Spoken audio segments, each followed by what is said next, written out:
2 സിക്ക് ലീവും 2 company allot ചെയ്ത ലീവും ഒരു ഞായറാഴ്ചയും അങ്ങനെ 5 ദിവസം കൊണ്ട് പോയി വന്ന ഒരു ട്രിപ്പിൻ്റെ കഥ ഞാൻ പറഞ്ഞുതരാം.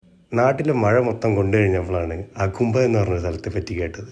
സൗത്ത് ഇന്ത്യയിൽ ഏറ്റവും കൂടുതൽ മഴ പെയ്യുന്ന സ്ഥലം, സൗത്ത് ഇന്ത്യയുടെ ചിറാപ്പുഞ്ചി, പോരാത്തതിന് കിങ് കോബ്രയുടെ നാട്.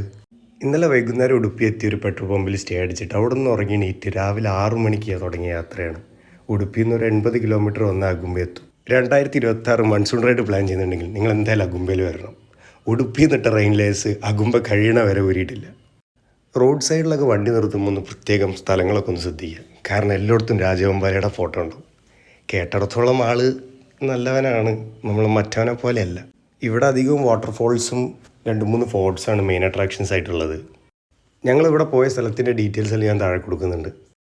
പീക്ക് മൺസൂണൊക്കെ ആണെങ്കിൽ ഇതിൽ പറഞ്ഞാൽ 1-2 സ്ഥലങ്ങൾ ക്ലോസ് ആയിരിക്കും. ഞങ്ങൾ പോയപ്പോൾ 1-2 സ്ഥലങ്ങൾ ക്ലോസ് ആയിട്ടുണ്ടായിരുന്നു.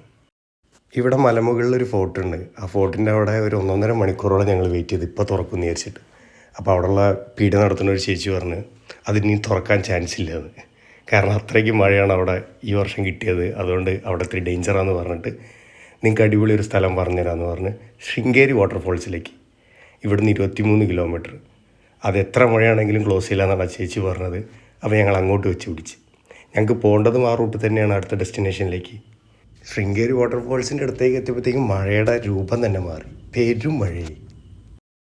എവിടെയും ചെറിയ എന്തോ ഒരു ടിക്കറ്റ് ചാർജ് ഉണ്ട്, എല്ലായിടത്തും ഉള്ള പോലെ. ആ ടിക്കറ്റ് ചാർജിന് ഇത് വർത്താണ് ഈ വാട്ടർഫോൾസ്.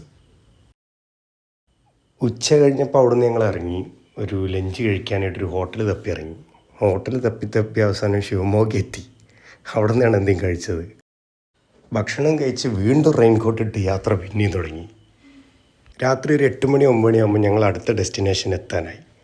ഈ ടണൽ കണ്ടപ്പോൾ എല്ലാവർക്കും മനസ്സിലായിട്ടുണ്ടാവുന്നതായിരിക്കും അടുത്ത ഡെസ്റ്റിനേഷൻ ഏതാണെന്ന്. ബാക്കി വിശേഷങ്ങളായിട്ട് അടുത്ത വീഡിയോ കാണാം. ബൈ.